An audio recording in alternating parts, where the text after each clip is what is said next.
Ya estamos de regreso, esto es Contracorriente y como les anuncié está conmigo el presidente de Transparencia Internacional, José Ugaz. Doctor, bienvenido. ¿Cómo está, Mariela? Buenas tardes. Muy bien, ¿usted cómo está? ¿Lo han metido en la colada sin saber leer y escribir o...? Un poco sorprendido porque yo he llegado de viaje ayer, vengo de la República de China, de Taiwán.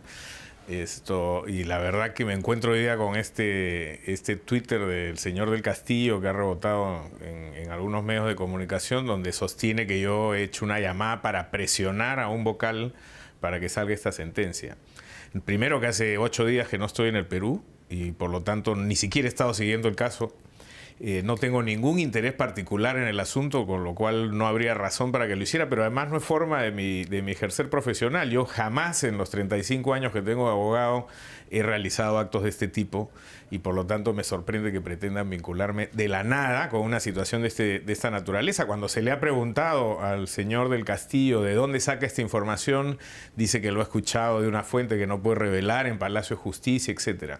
Diera la impresión de que ante una situación judicial que le trae complicaciones políticas a ciertas personas, hoy día están tratando de abrir el escenario para meter otros personajes, generar más bulla política y no centrarse en el tema jurídico, que me imagino que debe tener una buena base, porque la sala que ha emitido la sentencia confirmatoria me parece que es una sala muy respetable. Yo ni siquiera he leído la sentencia, con eso le puedo decir todo.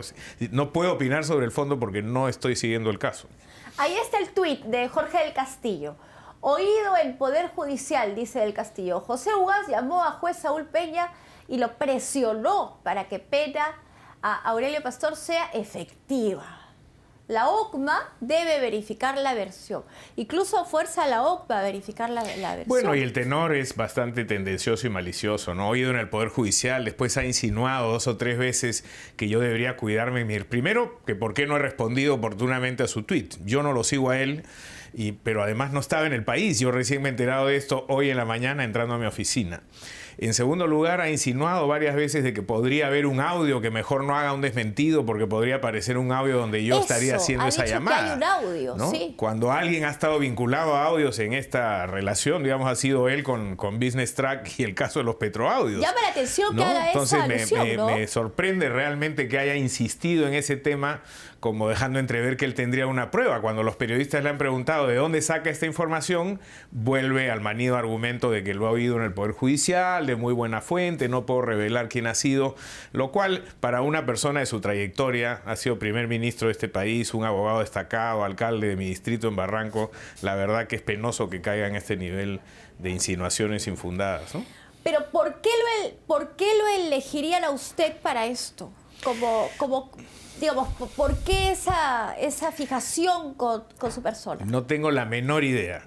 Si queremos especular, la única razón que yo podría traer a colación es que, y esto es pura especulación, que del Castillo seguiría resentido porque se vio obligado a renunciar a su cargo de primer ministro con todo su gabinete por el escándalo de los petroaudios, en el que yo representé la denuncia que presentó Fernando Rospigliosi. Luego no se me ocurre ninguna otra razón.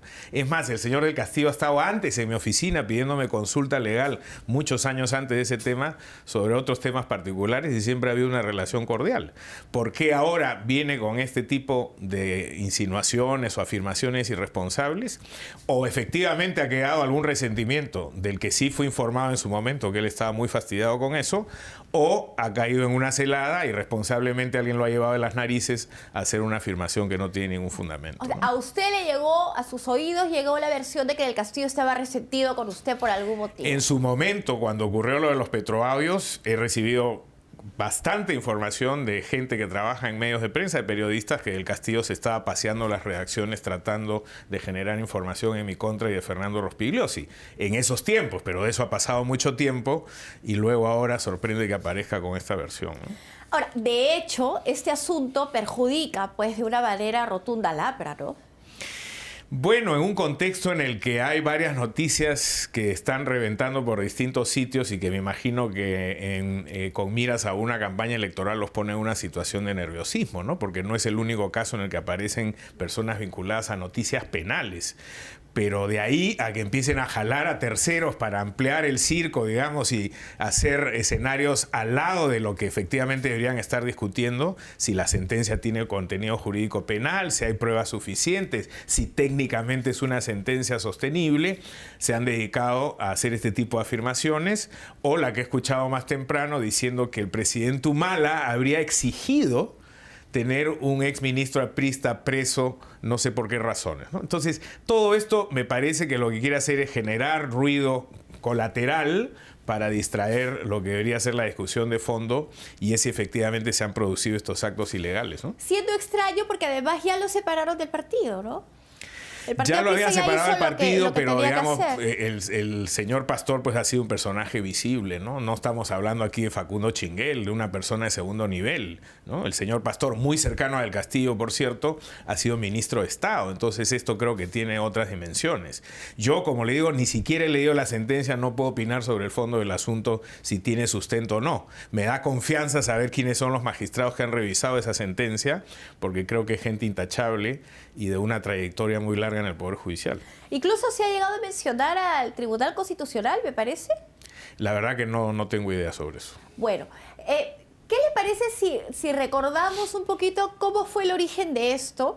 Porque siendo usted abogado, penalista, además, y con tan vasta experiencia en temas judiciales, yo después le quisiera preguntar su opinión acerca de si estas cosas pueden ocurrir o no. Pongamos, por favor, el audio origen de todo esto, el audio entre Aurelio Pastor y la alcaldesa de Tocache, Corina de la Cruz, porque aquí se ha armado un debate. Aquí hay quienes dicen, no, sí hay tráfico de influencias, ¿no es cierto? Porque además hay una alcaldesa que está de por medio, es la autoridad a la que no se le puede ofrecer prebendas ni favores por contactos. Y hay quienes dicen, bueno, pero el señor Pastor estaba actuando no como autoridad, sino como abogado. Entonces, yo quisiera saber su opinión, pero me parece pertinente recordar cómo fue. Muy bien. Escuchemos. La alcaldesa, después de escuchar la astronómica cifra que planteaba Pastor a cambio de sus servicios, según ella 50.000 soles, decide grabar el audio de su segundo encuentro, en el que le comunicaría que no contaba con dinero suficiente para tan altos honorarios. Y justo acá me acaba de llamar, vení directo a verte, que el dinero de los 50.000 que me habías pedido es bien difícil de conseguirlo, como yo. En el momento de la reunión, Corina de la Cruz no estaba en funciones y no tenía ingresos de la alcaldía. Pero Pastor se muestra tan confiado en el éxito de sus gestiones que se ofrece a cobrar pacientemente, en partes, cuando ella regresara a su cargo. Yo te voy a ayudar. Ya, vamos a dejar ese tema de los honorarios pendientes. Yo ya te puse el número, me lo pagarás cuando regreses a la alcaldía, en la medida en que regreses a la alcaldía. Ya. Estamos ahí pendientes. Si es así que tú me esperas. A Pastor se le escucha sumamente interesado en que esta alcaldesa regrese y así asegurar su pago. Yo te voy a esperar y te voy a ayudar a solucionar el problema para que regreses. A mí me interesa que regreses. Entre otras cosas, para que tú regreses y sigas haciendo tu trabajo. Y además a mí también me interesa porque regresando me pagarás mis honorarios. Se le escucha, entre otras cosas, nombrar su cercanía y llegada con José Pereira, miembro del Jurado Nacional de Elecciones, entidad vinculada directamente al proceso de la alcaldesa. ¿Quién me ha llamado? José Pereira, que es miembro del jurado, me ha llamado, mira, llamada entrando a las 8:53 hoy día. Porque yo los conozco, son mis amigos, ¿ya? Entonces, además yo enseño en la escuela de ellos. Yo tengo una escuela electoral, me enseñan, me invitan, siempre estamos en contacto. Voy a ir a ver a Pereira dentro de un rato, yo tengo reunión con él, me ha pedido que a las 12:30 me lo llame para que lo tome. Este audio tiene una duración total de 35 minutos y en él nos escucha el excongresista Aurelio Pastor delinear precisamente una estrategia de defensa. Más bien, se le oye ufanarse del poder que tiene la Fiscalía, el Poder Judicial y el Jurado Nacional de Elecciones. Yo no llego al jurado con temas de que hay que darle, no. A mí me escuchan porque soy amigo, porque soy conocido y porque confían en mí. Me escuchan, me reciben, converso con él. Yo voy a ver tu tema en el jurado y voy a ver tu tema nuevamente porque ya lo he estado viendo Quiero que tengas presente que esa resolución que salió de la Fiscalía salió por la gestión que yo hice. Ya que no salió por la gestión de otro. Yo he sacado esa resolución hablando con Sánchez Velarde como fiscal. Ahora voy a conversar en la Suprema para ver cómo te ayudo para que tu caso lo hagas. Así fue. Este reportaje, ustedes saben, salió Cuarto Poder. La reportera fue Graciela Villasís y fue el origen de todo. Estas prácticas, estas promesas, ¿las puede hacer un abogado? A ver, hay una frontera que a veces no es muy clara entre lo que es el tráfico de influencias, la gestión de intereses, conocida como lobby, que ha motivado también no hace mucho algún debate por la existencia de una ley que no se cumple, y el ejercicio de la abogacía. El delito de tráfico de influencias consiste precisamente en aprovecharse de una situación real o fingida, dice la ley, de influencia, valga la redundancia, sobre una autoridad para conseguir un resultado, que no es lo mismo que ejercer la profesión de abogado. Yo no conozco este expediente, no conozco el proceso, insisto, no lo he estado siguiendo, no sé qué pruebas hay ahí. La señora denunciante, la exalcaldesa de Tocache, es probable que haya aportado pruebas. Si ella puede demostrar, y ha demostrado aparentemente, porque así se habría fundamentado la sentencia condenatoria, que ha habido una oferta de gestión personal para influir sobre estas personas, como sugiere el audio, yo no he escuchado ningún argumento jurídico donde diga, mira, legalmente el código tal o el artículo tanto de la ley o este cuerpo de leyes, esta regulación, este reglamento permitiría que tu situación... No hay un análisis legal. Aquí lo que dices son mis amigos, yo soy su profesor, tengo mucha cercanía, me va a llamar. Eso sería indicio razonable para abrir una investigación sobre tráfico de influencias. ¿Qué ha pasado después? No lo conozco. Asumo que se ha probado que efectivamente no se ha estado ejerciendo la función de abogado, sino más bien la de intermediario, que es una posición distinta en la que se consigue un resultado, se ofrece un resultado, no en base a derechos, sino a estas gestiones indebidas que son las que determinan la existencia de un delito. El abogado de Aurelio Pastor, César Nakazaki, que es un buen abogado penal, ha dicho, dentro de todos los argumentos que ha desplegado en estas últimas horas, que esa es una práctica que hacen los abogados. Que si un abogado lo que quiere es sacar al defendido del problema, pues va a apelar a todo lo que tenga a la mano. A ver, ¿qué es lo que hacemos los abogados? En primer lugar, ejercemos jurídicamente hablando, ¿no? Se hace un diagnóstico del caso, se propone una estrategia legal y una salida precisamente con argumentos legales. Luego de que eso se plantea por escrito o por informes orales, si fuera el caso en audiencias, es cierto que los abogados nos reunimos con los jueces y los magistrados para explicar esa estrategia jurídica. Cosa distinta es que al margen de los argumentos legales lo que uno busque ya es la relación personal con la autoridad para conseguir un resultado. Eso está prohibido por la ley y constituye delito. Ya. Y el hecho de que lo haya hecho como abogado y no siendo ministro de Justicia no aminora, digamos, los cargos. No, en realidad el delito de tráfico de influencia lo puede cometer cualquier persona, no necesariamente una autoridad. No tiene que ver el hecho de que sea autoridad. No. El hecho de que haya sido ministro puede abonar en el sentido de que su influencia sobre las otras autoridades puede estar fundada precisamente en esa condición pasada de autoridad de alto nivel. Pero cualquier persona que no ejerza ningún cargo público puede ser autora del delito de tráfico de influencia si lo que ofrece a la persona a la que le va a cobrar el dinero y a la que le estaría prestando este servicio es precisamente la capacidad de impactar sobre la autoridad sin argumentos jurídicos válidos, sino por una relación personal. Ok. Bueno, muchísimas gracias, doctor Ugaz, por haber venido al programa. ¿Ha quedado clara su versión? No va a aparecer ningún audio. Bueno, yo lo reto, ya que lo ha insinuado varias veces, a que presente el famoso audio y en todo caso que diga quién es la persona que le insinuó, que le ha dado esta información para entonces yo poder entenderme con esa persona y saber por qué es que está haciendo este tipo de afirmaciones falsas. ¿Usted va a ejercer algún tipo de defensa directa contra Del Castillo?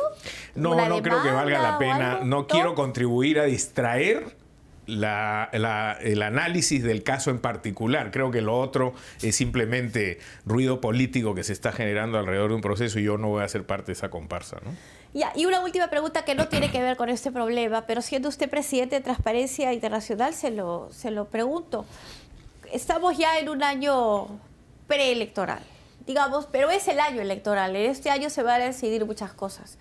¿Cómo ve al Perú en temas de democracia, ejercicio del poder, decisión del electorado, transparencia en el proceso, presencia de narcotráfico, esta situación que ha surgido con este muchacho Oropesa, enturbia muchísimo todo el ambiente, complica nuevamente al partido aprista, y ya se habla de un narcoestado, ya se habla de financiamiento de partidos de parte del narcotráfico?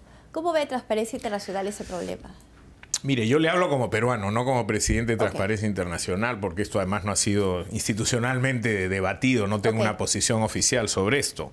Lo que sí le puedo decir es que yo viajo con mucha frecuencia y escucho comentarios y recibo preguntas de actores internacionales de muy alto nivel que me preguntan esto mismo, ¿qué está pasando en el Perú? ¿Qué está pasando? Y yo lo que creo es que hay una situación muy complicada, difícil diría yo, y peligrosa si es que no se adoptan medidas en el corto plazo, porque estamos entrando a una campaña electoral para decidir el próximo presidente del Perú de los siguientes 5 años.